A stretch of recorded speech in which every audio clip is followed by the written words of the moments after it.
Ya assalomu bavurlar. Waalaikumsalam. Ya Assalomu alaykum. Marg'ilon Bo'ronboy. Alo. Ya tыңдап тұрмыз, айта беріңіз. Marg'ilon Bo'ronboyning soti bugun bo'ldimi? Кеше болды, кеше. Ha, kecha bo'ldi qo'y. 5 yil sonda bir surab turib olgan ya. Жоқ, 5 жыл алдында 5 жыл kesken ғой. Кеше апелляциялық соты болды. Апелляциялық сот сол алдындағы шешімді өзгеріссіз қалдырды. Сол 5 жыл қалдырды ғой срокта.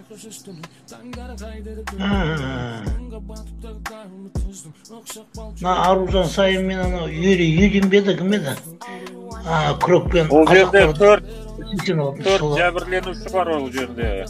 Аружан Сайын бар, Юрий Юрин бар, Әлжан Исмагулов деген бар, сосын тағы бір кәрі сұлтың өкілі бар ол жерде. 4 жәбірленуші бар ол жерде. Оны білмейді екен бәрін.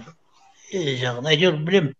Ең басталғанда Аружан Сайын мен Юрий Юдин Крокпен қазақтарды ұрдым деген 86 жылдары. Иә. Содан басталған сияқты да. Содан басталды ғой. Иә, Көкшетауға келем деп еді. Кезінде Марғұлан Боранбай телефон алып хабарласып едім.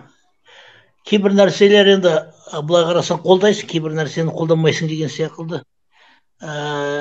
Қазіргі кезде ұлттық сезім оятатын сондай жігіттер ғой. Иә. Орысша оқыса да, бірақ көп қазақша нетпесе де, Қарағандының жігіті болса да. Мен ұлтшылдардың кейбір нәрселерін қолдам, келмеуін қолдамын, шын айту керек. Мысалы, не сияқты біз қарамаймыз. Көп жерлерде ең бастысы қай жылы заң қабылдады да госзакуп деген латын әрпімен госзакуп.gov.kz деп. Сонда колониалдық орыс тілінде де латын әрпімен болса да. Әлеуметтік желі информациялық технологияда көп жерде колониалдық тіл қолданылған. Біз енді постколониалдық ел болғасын, Ангола, Мозамбик, Алжир сияқты орысты қолданамыз. Марғұлан Боранбай дегендер біз постколониалдық ел екенімізді не болғаны туралы енді айтып дұрыс айтады ол. Кенесары туралы мен өзім Көкшетаулықпын. Кенесары бабамыз осы маңда туған ғой. Соның несін көтереміз дегенбіз. Кезінде телефонмен хабарласып. Сосын қазақтар шығып